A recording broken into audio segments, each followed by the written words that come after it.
And welcome back to the Sports Update. Of course, we have the one and only Stoney joining us from 97.1 The Ticket here in town. Stoney, good to see you again. Good to see you. So many hot topics to talk about. Tigers, Penn State, obviously the Lions news, but let's start with the Tigers. I mean, is Jim Leland's ball club on fire or what? Obviously. I mean, it's incredible. Since they played 81 games, they've only lost twice. Yeah.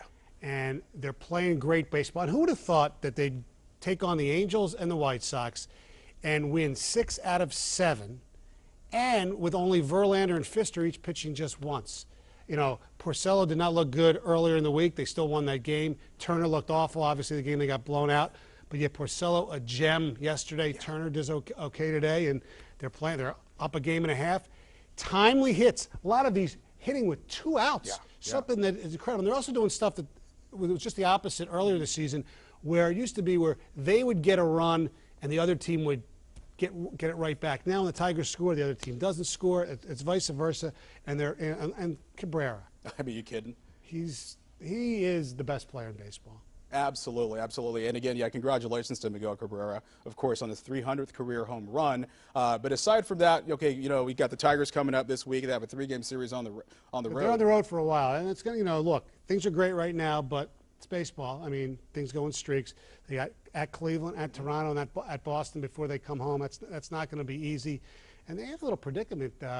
Andy Dirks is rehabbing in Toledo. When he comes back, what do? Do you do the obvious and get Ryan Rayburn out of here? I mean, that's the only thing I can think of.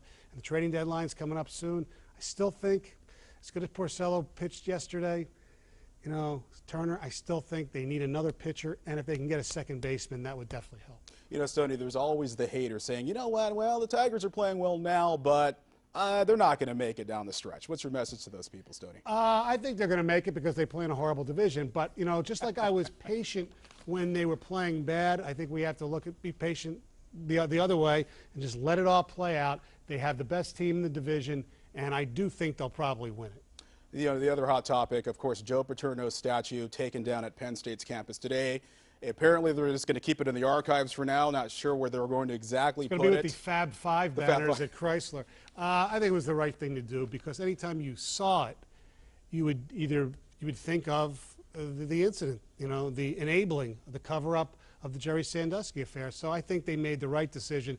Kind of still controversial that they left the name up on the library, but him and his family did pay for it and raise the money, so I think that's okay too, I guess. Well, as we were talking about too, Stoney, before the show here, $60 million fine is what the university could be slapped with by the NCAA. Yeah. Talk about a big mark there. Tomorrow at 9 o'clock, NCAA is going to come down on sanctions, and they say it's not going to be the death penalty.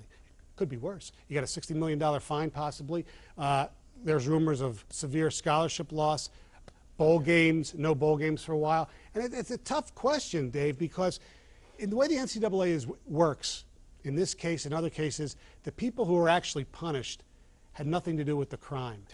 The kids, some of the new coaches, you know, Bill O'Brien's staff, you know, fans who go there, they had nothing to do with this, but that's the way it is. The same thing happened with Reggie Bush at USC. And that's the way it is, but I think they're going to lose major scholarships. You know, it's collateral damage. It's the most heinous thing we've ever heard about, so they should get slapped big, big, big. Now, Stoney, we're saving the last part for you because Lions cornerback, obviously, Aaron Berry, arrested for the 2nd time in, what, a month? Yes. What's going on? 2nd time, and he also had this little problem with the tweeting, if you remember, to Lions fans after the Saints game. Yeah.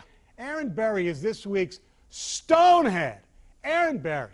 Okay, look, you had the problem with the DUI. This is the 7th arrest for a Lion this season. It's crazy.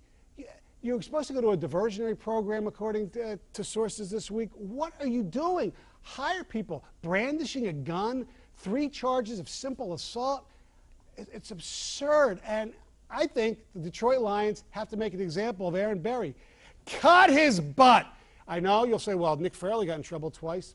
I don't care. They invested a lot of money in Nick Fairley. They didn't invest anything in Aaron Berry. Aaron Berry, sorry, go play for the longest yard team.